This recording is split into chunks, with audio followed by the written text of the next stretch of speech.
Are Princesses Beatrice and Eugenie living in multi-million-pound palace apartments, effectively for free? It's a question that's refusing to go away, and new revelations have put King Charles in a nearly impossible spot. Recent headlines have been explosive, talking of secret deals and public anger. So, what's the real story behind this royal controversy? For years, speculation has swirled around the housing for royals who don't perform official duties. Now, a bombshell report from the UK's National Audit Office, the NAO, has dragged the issue out of the shadows and into the harsh light of public scrutiny. It's a detailed, forensic look into the labyrinthine world of royal property, and its findings are raising some tough questions for the monarchy. The report has confirmed that King Charles himself is paying the rent for his niece's London homes out of his own private income. It's an arrangement started by the late Queen Elizabeth II, a gesture of grandmotherly support that the king has chosen to continue. But in today's world, with a cost of living crisis gripping the nation, a private family arrangement involving royal palaces has inevitably become a very public problem. This isn't just about two princesses.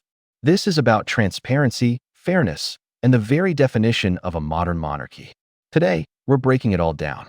We'll separate the confirmed facts from the intense speculation, explore the key findings of this landmark NAO report, and analyze what this means for the future of King Charles's reign.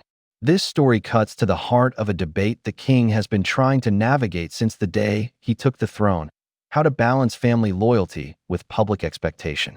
On June 5, 2026, the National Audit Office published its long-awaited investigation into the residential property arrangements of the royal family. This wasn't some routine update. The inquiry was launched by Parliament's Public Accounts Committee in late 2025, largely triggered by the massive public controversy around Prince Andrew's sweetheart deal at Royal Lodge. What started as a look into one disgraced royal's finances has now blown the doors off the entire system of palace perks.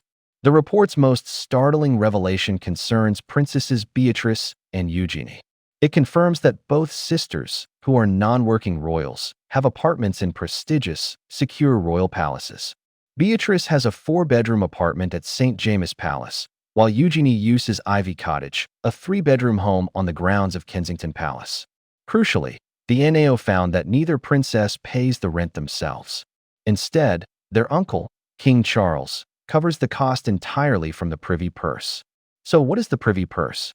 It's the monarch's private income, mainly generated by the Duchy of Lancaster, a vast portfolio of land and assets. In the last financial year, this portfolio generated a surplus of over £27 million for the king. So, while the money isn't coming directly from the taxpayer-funded sovereign grant, critics are already firing back. They argue that the Duchy of Lancaster is a public asset in all but name, and its income shouldn't be used to subsidize the lifestyles of non-working royals. Former government minister Norman Baker was blunt, telling reporters, "It shows an absolute total contempt for the taxpayer to make potentially millions on the side from subletting properties." The audit digs even deeper. It reveals that the royal household has a policy to charge non-working royals an just rent, typically set at around 60% of the open market value. The discount is justified because the properties are behind a major security cordon. However, the NAO discovered that for years, the rent calculations for Beatrice and Eugenie were based on wildly outdated valuations. Until this year, the rent for Eugenie's Ivy Cottage was based on a 2018 valuation, and Beatrice's apartment at St. James's Palace was based on a 2020 valuation. Between 2020 and 2025, as London property prices soared, their rent basis was frozen in time. It was only in 2026 that these valuations were finally updated to reflect current market rates. For critics, this detail adds insult to injury. Not only was the king paying their rent, but the rent itself was artificially low for years. This has created the perception of a sweetheart deal, hidden from public view until now. To understand why this is such a lightning rod for criticism, we have to talk about one of the most important and often confusing distinctions within the House of Windsor: the difference between a working and a non-working royal. A working royal is a member of the family who carries out official duties on behalf of the monarch. Think of the Prince and Princess of Wales, the Duke and Duchess of Edinburgh, and the Princess Royal. Their full-time job is representing the crown. They attend hundreds of engagements and support charities. In return, their official residences are provided at no cost, which is seen as a necessary tool for the job. The NAO report confirmed there are currently 11 working royals housed this way. Then you have the non-working royals. This group includes Princesses Beatrice and Eugenie. They hold titles, but they don't perform official duties and aren't funded by the taxpayer. They are expected to have their own careers and be financially independent. Princess Beatrice has launched a consulting business and is a strategic advisor for the software company Affinity.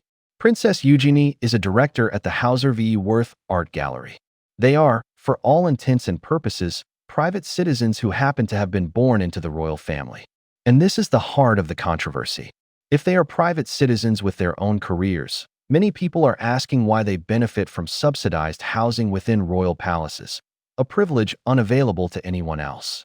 This arrangement is a holdover from a previous era, a grace and favor system largely maintained by Queen Elizabeth II. The rationale has often been about security. It's simpler to protect family members if they live within the secure royal estate. So the London Palace apartments are essentially secondary homes or London bases. The fact that the king is footing the bill for these subsidized pied-à-terre for two adult, independently wealthy family members strikes many as an indefensible anachronism. It's a system that blurs the line between public institution and private family, creating a tier of privilege that sits uneasily with King Charles' stated goal of a more modern, streamlined monarchy. It's impossible to analyze the scrutiny on Beatrice and Eugenie without discussing the colossal shadow cast by their father, Andrew Mountbatten-Windsor. The NAO report that exposed the princess's rent deals was, after all, born from the scandals surrounding Andrew's own housing. For decades, he lived in Royal Lodge, a 30-room mansion in Windsor Great Park, for which he paid only a peppercorn rent, a virtually non-existent fee, after making a one-time payment for renovations. Then, the NAO investigation uncovered something even more shocking. The report confirmed that Andrew's lease allowed him to sublet properties on the estate. It found that he had been subletting 3 cottages and generating a private income, payable directly to him, not to the Crown estate. While palace sources suggested the income only covered maintenance costs, the NAO couldn't verify this. The image was damning: a disgraced royal, paying next to nothing for a mansion, while personally profiting from the estate. This scandal is the toxic backdrop to everything now facing his daughters. Public anger over Andrew's perceived abuse of his position has created a halo effect of suspicion. Rightly or wrongly, Beatrice and Eugenie are being viewed through the lens of their father's controversies. The narrative has become one of a family branch seen as grasping and entitled. This connection was made explicit by the NAO report, which seamlessly moved from the details of Andrew's lease to the revelation that King Charles was paying his daughter's rent. For many, it paints a picture of a pattern of behavior. The argument from critics is simple. If one member of the family has been caught taking advantage of the system, shouldn't all their financial arrangements be examined with a fine-toothed comb? The situation puts the princesses in a deeply uncomfortable position. They have worked to build their own careers and stay out of the drama surrounding their father. But the financial ties revealed in the audit inextricably link them to the cloud of scandal surrounding him. The public is less willing to give them the benefit of the doubt, and the pressure on King Charles to sever these financial perks has become immense, driven by the lingering outrage over Andrew's conduct. This brings us to the central challenge facing King Charles III. The revelations from the National Audit Office report have placed him at a crossroads between his role as head of the family and his duty as king to a public demanding fairness. On one hand, this is a family matter. The arrangement to pay the rent for his nieces was established by his mother, Queen Elizabeth II. By continuing it, Charles is honoring his late mother's wishes and acting as a supportive uncle. It can be seen as an act of personal generosity, funded by his private income from the Duchy of Lancaster. There is no suggestion of any illegality. The report makes that clear. However, the king doesn't operate in a private bubble. He is the head of state in a country facing significant economic hardship. The optics of this situation are, to put it mildly, terrible. The idea of subsidizing palace apartments for wealthy, non-working relatives looks out of touch and reinforces the most damaging stereotypes of a monarchy built on unearned privilege. It directly contradicts the king's long-professed vision for a slimmed-down monarchy, one that is more accountable and provides better value for money. This issue is a critical test of that vision. Does a slimmed-down monarchy only refer to the number of working royals, or does it extend to a fundamental reform of the perks available to the wider family? Continuing to fund his niece's rent suggests that, behind the scenes, the old ways persist. The king is reportedly acutely aware of public perception. He knows that the monarchy's relevance depends on maintaining public consent. Arrangements like this erode that consent and fuel the arguments of critics like Norman Baker, who has long argued that the royal family's finances lack transparency. The NAO report notes that the lease arrangements for Beatrice and Eugenie are subject to regular review. The intense public and political pressure generated by this audit will almost certainly force the king's hand. He now faces a difficult choice. He could quietly tell his nieces that the bank of uncle is closing and that they will need to pay their own way at a full commercial rate, or vacate the properties. This would send a powerful message about his commitment to reform. Or he could try to weather the storm, risking further damage to his reputation and the institution he leads. The National Audit Office report has laid bare the uncomfortable and often contradictory financial world of the British monarchy. It has confirmed that King Charles is personally funding the London palace homes of his non-working nieces, Princesses Beatrice and Eugenie, an arrangement built on discounted rents and outdated valuations. This isn't a simple story of royal extravagance. It's the consequence of a system caught between centuries of tradition and the demands of modern public life. It highlights the fundamental conflict at the heart of King Charles' reign, the tension between his role as a loyal family man and his promise to be a reforming, modern monarch.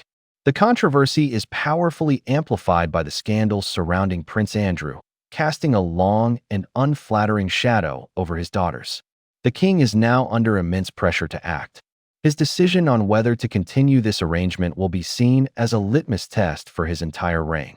Will he uphold the private, familial traditions of his mother, or will he take a decisive step towards the transparent, accountable, and slimmed-down monarchy he has long promised?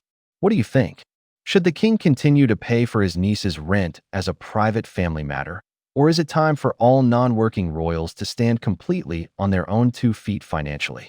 Let us know your thoughts in the comments below.